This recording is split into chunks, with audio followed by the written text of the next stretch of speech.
Chapter 5. 3 Broken Threads. Sherlock Holmes had, in a very remarkable degree, the power of detaching his mind at will. For 2 hours the strange business in which we had been involved appeared to be forgotten, and he was entirely absorbed in the pictures of the modern Belgian masters. He would talk of nothing but art, of which he had the crudest ideas, from our leaving the gallery until we found ourselves at the Northumberland Hotel. "Sir Henry Baskerville is upstairs expecting you," said the clerk. "He asked me to show you up at once when you came." "Have you any objection to my looking at your register?" said Holmes. "Not in the least." The book showed that 2 names had been added after that of Baskerville.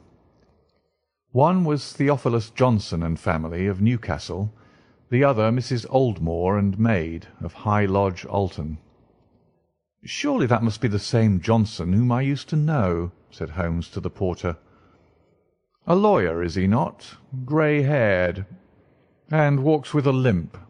"No, sir. This is Mr. Johnson, the coal owner, a very active gentleman, not older than yourself." "Surely you're mistaken about his trade?" "No, sir. He has used this hotel for many years, and he is very well known to us." "Ah, that settles it. Mrs. Oldmore, too, I seem to remember the name. Excuse my curiosity, but often in calling upon one friend one finds another." "She is an invalid lady, sir. Her husband was once Mayor of Gloucester. She always comes to us when she's in town." "Thank you. I'm afraid I cannot claim her acquaintance." "We have established a most important fact by these questions, Watson," he continued in a low voice as we went upstairs together. "We know now that the people who are so interested in our friend have not settled down in his own hotel. That means that while they are, as we have seen, very anxious to watch him, they are equally anxious that he should not see them. Now, this is a most suggestive fact."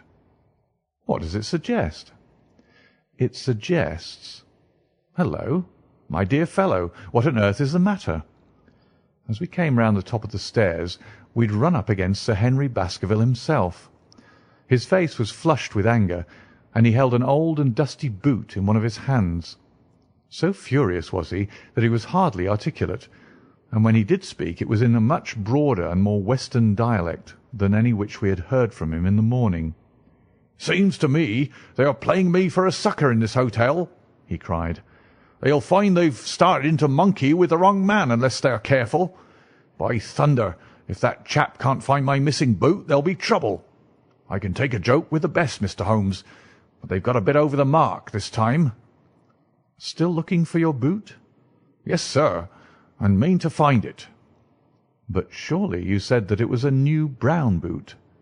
"So it was, sir, and now it's an old black one." "What?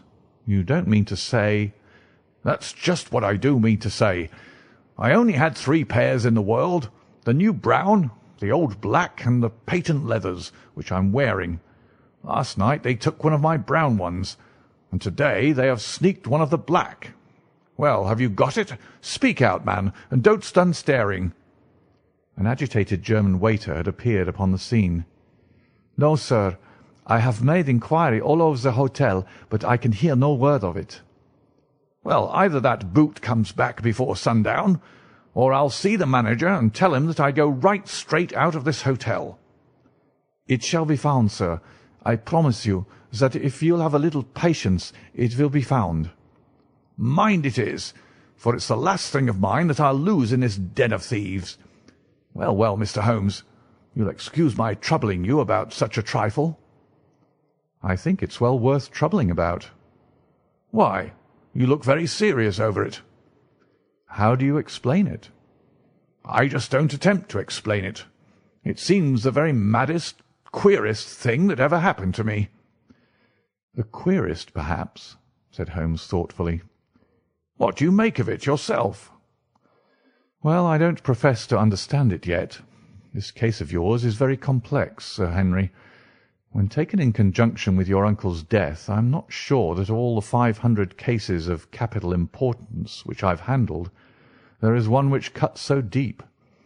But we hold several threads in our hands, and the odds are that one or other of them guides us to the truth. We may waste time in following the wrong one, but sooner or later we must come upon the right." We had a pleasant luncheon in which little was said of the business which had brought us together.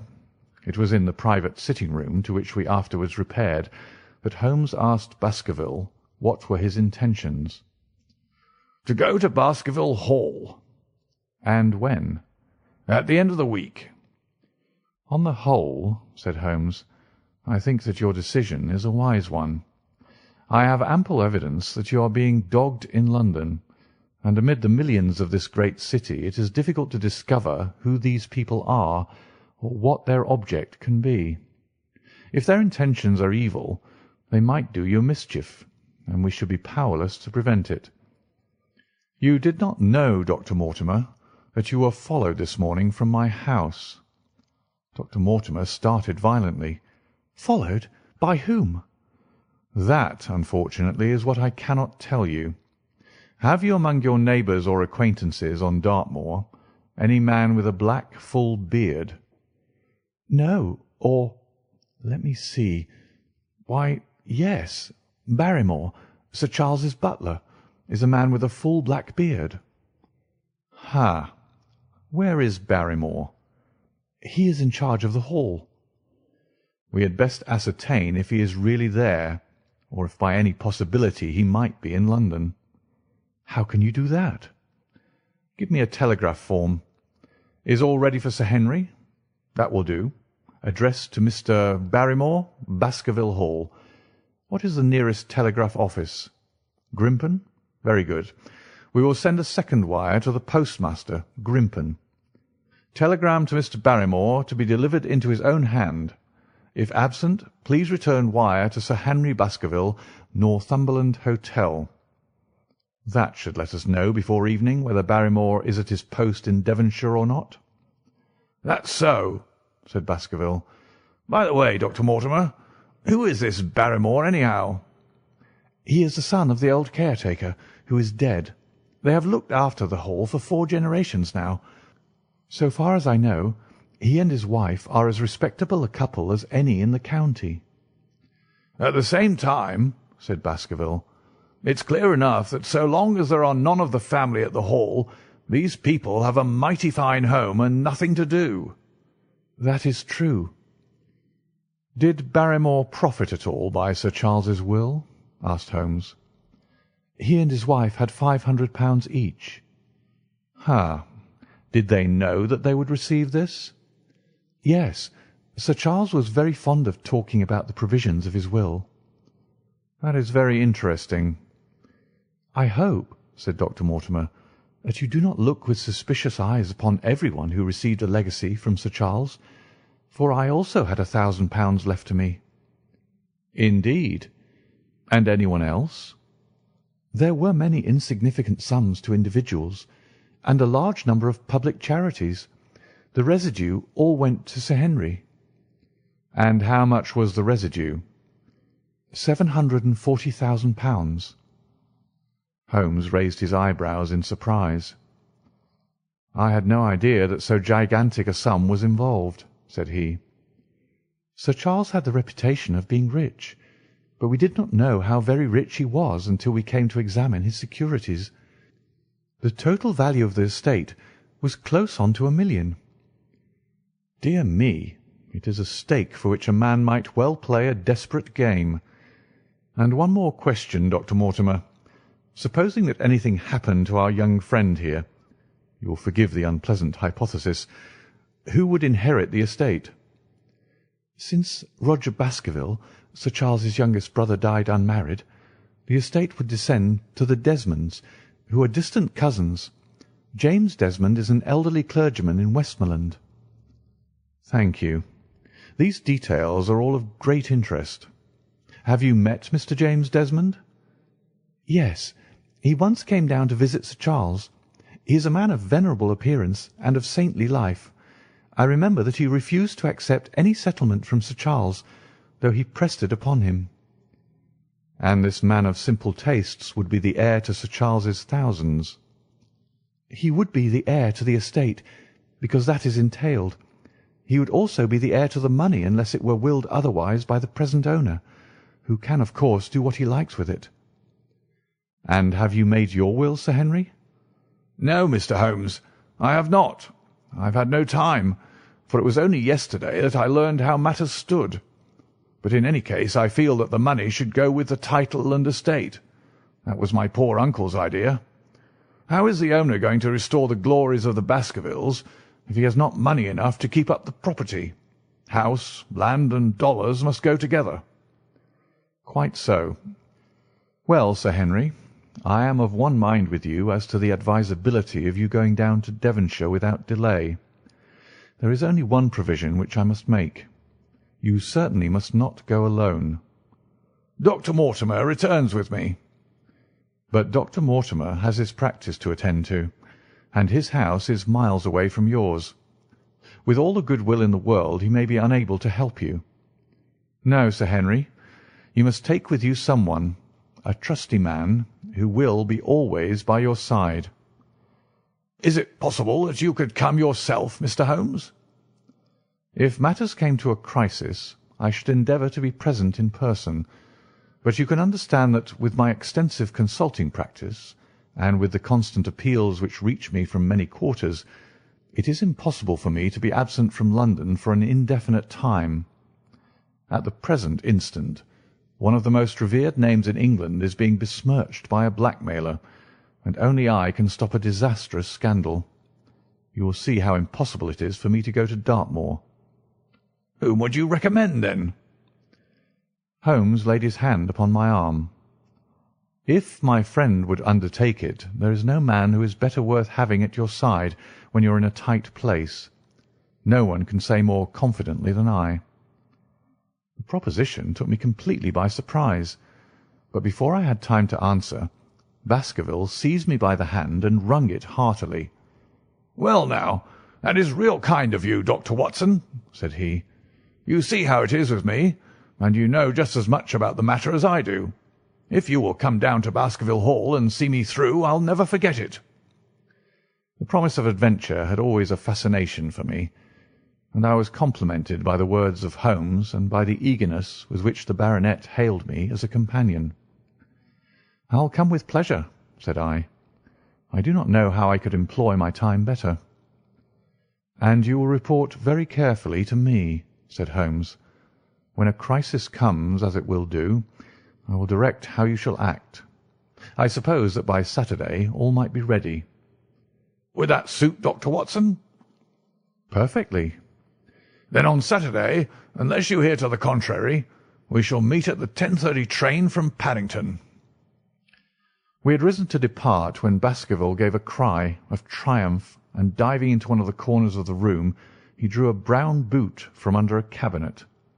"My missing boot!" he cried. "May all our difficulties vanish as easily," said Sherlock Holmes. "But it is a very singular thing," Dr. Mortimer remarked. "I searched this room carefully before lunch." "And so did I," said Baskerville. "Every inch of it." "There was certainly no boot in it then." "In that case, the waiter must have placed it there while we were lunching." The German was sent for, but professed to know nothing of the matter, nor could any inquiry clear it up. Another item had been added to that constant and apparently purposeless series of small mysteries which had succeeded each other so rapidly. Setting aside the whole grim story of Sir Charles's death, we had a line of inexplicable incidents all within the limits of 2 days, which included the receipt of the printed letter, the black-bearded spy in the hansom, the loss of the new brown boot, the loss of the old black boot, and now the return of the new brown boot. Holmes sat in silence in the cab as we drove back to Baker Street, and I knew from his drawn brows and keen face that his mind, like my own, was busy in endeavouring to frame some scheme into which all these strange and apparently disconnected episodes could be fitted. All afternoon and late into the evening he sat lost in tobacco and thought. Just before dinner 2 telegrams were handed in. The first ran, "Have just heard that Barrymore is at the Hall. Baskerville." The second, Visited 23 hotels as directed, but sorry to report unable to trace cut sheet of Times. Cartwright. There go two of my threads, Watson. There is nothing more stimulating than a case where everything goes against you. We must cast around for another scent. We still have the cabman who drove the spy. Exactly. I have wired to get his name and address from the official registry. I should not be surprised if this were an answer to my question. The ring at the bell proved to be something even more satisfactory than an answer, however, for the door opened and a rough-looking fellow entered who was evidently the man himself. "I got a message from the head office that a gent at this address had been inquiring for number 2704, said he. "I've driven my cab this 7 years and never a word of complaint. I came here straight from the yard to ask you to your face what you had against me." "I have nothing in the world against you, my good man," said Holmes. "On the contrary, I have half a sovereign for you if you will give me a clear answer to my questions." "Well, I have had a good day, and no mistake," said the cabman with a grin. "What was it you wanted to ask, sir?" "First of all, your name and address, in case I want you again." "John Clayton, 3 Turpey Street, the Borough. My cab is out of Shipley's Yard near Waterloo Station." Sherlock Holmes made a note of it. "Now, Clayton, tell me all about the fare who came and watched this house at 10 o'clock this morning, and afterwards followed the two gentlemen down Regent Street."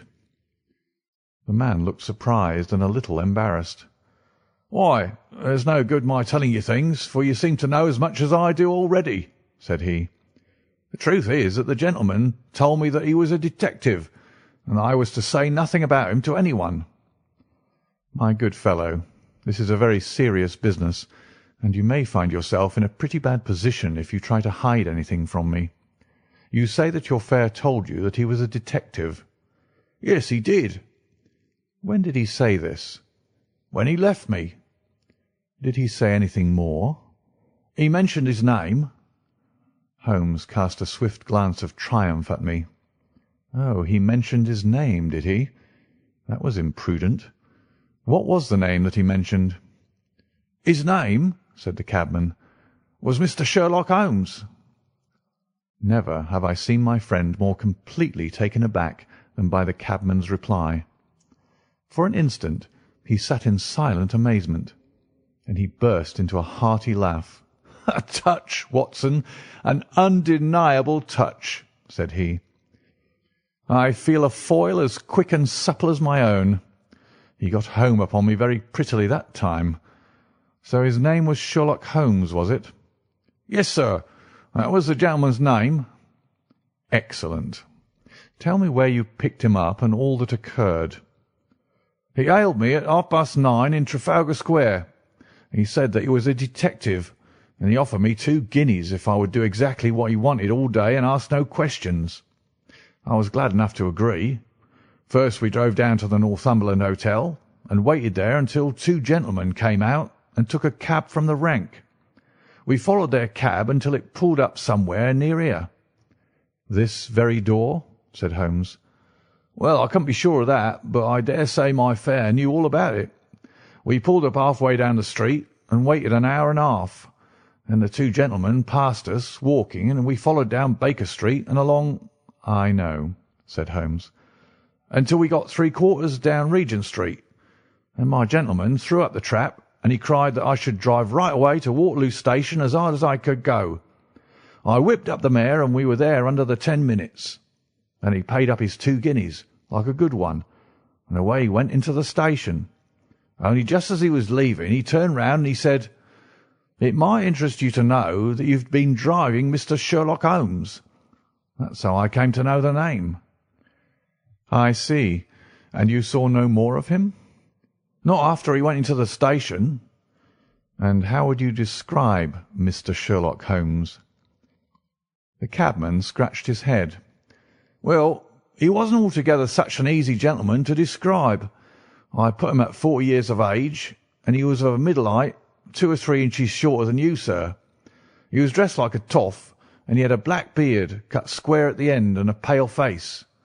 I don't know as I could say any more than that. Colour of his eyes? No, I can't say that. Nothing more that you can remember? No, sir, nothing.